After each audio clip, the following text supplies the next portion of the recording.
હવે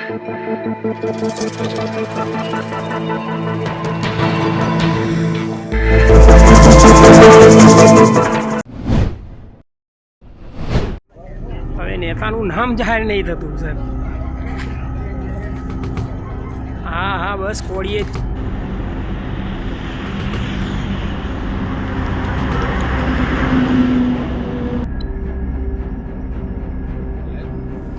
વાઈફાઈ લગાવેલું છે હે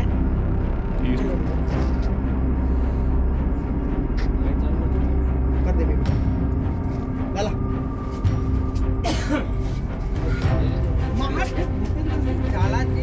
એ ધક્કો ના મારશો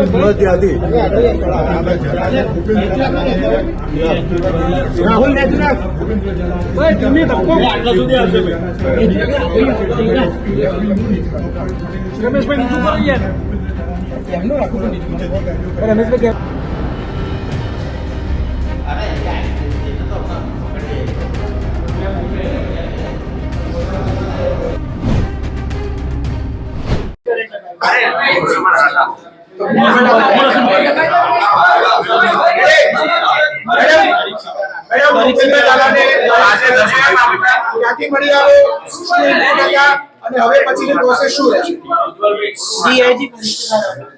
ભૂપેન્દ્ર ઝાલાને મહેસાણા જિલ્લાના દવાડા ગામમાંથી અત્યારે ડિટેન કરવામાં આવ્યો છે અને એના જે આક્ષેપો છે એને સમર્થન કરતા અત્યારે પુરાવા એકત્રિત કરવાની અને એની પૂછપરછ કરવાની કામગીરી ચાલુ છે. આટલો સમય ક્યાં ફરતો હતો? ગુજરાતમાં હતો, ગુજરાતની બહાર ગયો હતો કે શું સ્થિતિ?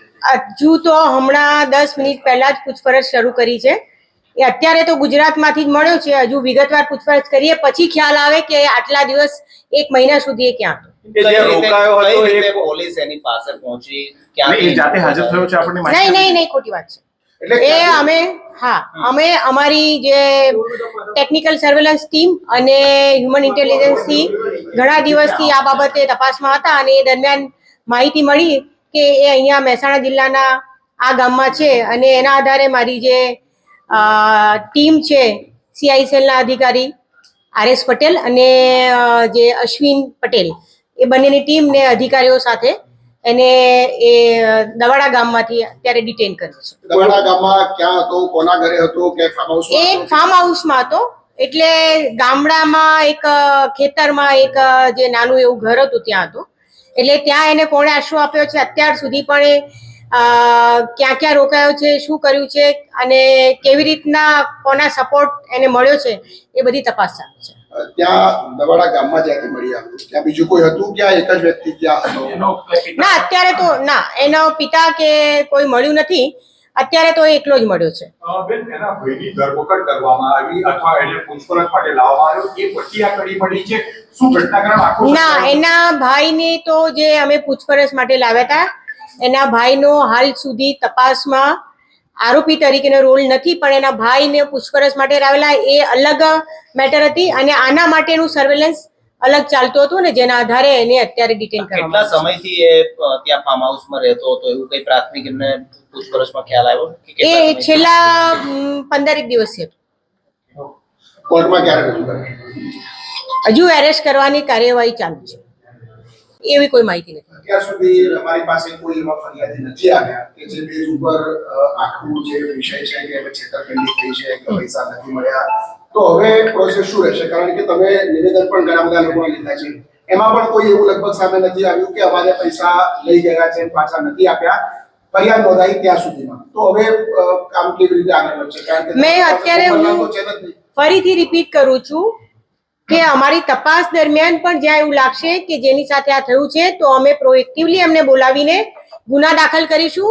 અને આ મીડિયાના માધ્યમથી હું ફરીથી રિપીટ કરું છું કે જેને પણ હવે હિંમતથી આવે અને તટસ્થ અને એકદમ ન્યુટ્રલી તપાસ થશે એવો હું તમને વિશ્વાસ આપું છું. જેને પણ આ બાબતે કોઈ ફરિયાદ કરવી હોય તો એ આવી શકે છે. અચ્છા, બેન, આ આરોપી હતો, આરોપીને છાવરનાર ફાર્મ હાઉસ કોનું છે તેની સામે પણ કઈ પગલા લીધા છે? હા, એ તો અત્યાર સુધી ફાર્મ હાઉસમાંથી મળ્યા, પણ એ પહેલા પણ ક્યાં ક્યાં રોકાયો હતો, કોણે કોણે એને સપોર્ટ કર્યો છે એ બધી જ તપાસ થશે. મેડમ, સામાન્ય રીતે 6,000 કરોડનો કેસ છે એ પ્રકારની વાત આવે છે. પોલીસની પ્રાથમિકતાની પૂછપરછ દરમિયાન કયા કયા મુદ્દાઓની રહેશે કે જેની પાસેથી પોલીસ એવું માનતી હોય કે આટલી વિગતો અમારે જોઈએ છે? આ મેઇન તો શું છે કે એણે આ 2020 થી શરૂ કરેલું હતું, એટલે 2020 થી અત્યાર સુધી એની સાથે કઈ કઈ ટીમ સામેલ હતી જે એને આ બધા જે ફ્રોડ ને આ પોન્જી સ્કીમમાં મદદરૂપ થઈ હતી, એ તમામ પાસાઓને આવરી લેવામાં આવશે. અને અત્યારે મેં તમને કહ્યું ફરીથી કે બહુ જ પ્રાઇમા ફેસી હજુ તો અમે એની ઇન્ટ્રોગેશનની શરૂઆત જ કરી છે, અને એટલે હજુ મને થોડો ટાઈમ જોઈએ. કાલે વિગતવાર હું તમને તમારા બધા સવાલોનો જવાબ આપીશ.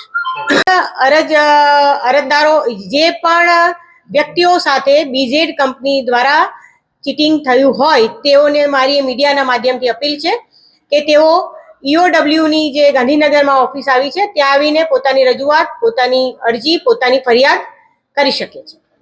બીજો સવાલ એ છે કે ભૂપેન્દ્રસિંહ જ્યારે એના એજન્ટો પણ પહેલા પકડાયા છે, બાકીના એજન્ટો ફરાર છે, તો એજન્ટોને સાથે રાખીને એની પૂછપરછ કરવામાં આવે કે નાણાકીય વ્યવહારો શું હતા અત્યાર સુધીમાં, કઈ રીતે લોકો પાસેથી નાણાં જે છે તે લેવામાં આવતા હતા અને લોકોને પૈસા કઈ રીતે આપતા હતા, કારણ કે આજે પણ વિગતો આવી છે કે ઓન પેપર 95 કરોડ રૂપિયા એના બાકી બોલે છે. હા, એ તપાસમાં નીકળ્યું છે કે એના 95 કરોડ રૂપિયા આપવાના બાકી છે, પરંતુ મેં તમને કહ્યું પ્રમાણે બહુ જ પ્રાઇમા ફેસી સ્ટેજ પર અત્યારે તપાસ અમે કરીએ છીએ, અને જે પણ તપાસમાં નીકળશે પછી અમને આગળ પણ વિગતવાર તમને જાણ કરીશું. એજન્ટો સાથે રાખીને તપાસ કરીશું આપણે. Yes yes sure. મેડમ, લોકો આઈને અહીંયા ફરિયાદ નોંધાવે એમને શું ફાયદો? કારણ કે એક વાત એવી હતી કે ભૂપેન્દ્ર ઝાલાના પૈસા પાછા નહીં મળે, જો ફરિયાદ નોંધાવશે તો રિકવરીમાં ક્યાંક મળવાની શક્યતા ખરી? હા, એટલે અમે લોકોએ અત્યારે આ જે ફરિયાદ દાખલ થઈ છે એમાં GPID એક્ટ અને બર્થ એક્ટ હેઠળ પણ ગુના દાખલ કરેલા છે, અને એમાં જે પ્રોપર્ટી સીઝ કરીને એટેચમેન્ટ કરીને આપવાની પ્રોવિઝન છે એ પ્રમાણે આગળની કાર્યવાહી થશે. ફાર્મ હાઉસ કોનું હતું એવું કંઈ? उठा और क्या कार्रवाई हुई? कोई उसके साथ कोई है ना? भूपेंद्र झाला के काफी टाइम से फरार था, उसको अरेस्ट करने के लिए हमारी CID क्राइम की पूरी टीम लगी हुई थी, जिसमें ह्यूमन इंटेलिजेंस और टेक्निकल सर्वेलेंस के आधार पे आज उसको महसाना के जो गांव है दवाड़ा, वहाँ से एक छोटे से खेतर यानी छोटा सा फार्म हाउस जैसा था, वहाँ से हमने आज उसको डिटेन किया हुआ है. સર, આ જે આરોપી હવે પકડાયો છે, આપણે લોકોને કહેતા હતા श्योर, हवे जे पण फरियादी जो भी फरियादी हमारे पास आएंगे उसके लिए हम FIR दर्ज करने के तैयार है. और मीडिया के माध्यम से मैं ये भी कहना चाहती हूँ कि अभी जिसको भी जहाँ भी इसके साथ इसके सामने कंप्लेंट करनी हो तो ये CID क्राइम की EOW की ऑफिस में आ सकते हैं. ગુજરાતીમાં મેડમ, ગુજરાતમાં મેડમ.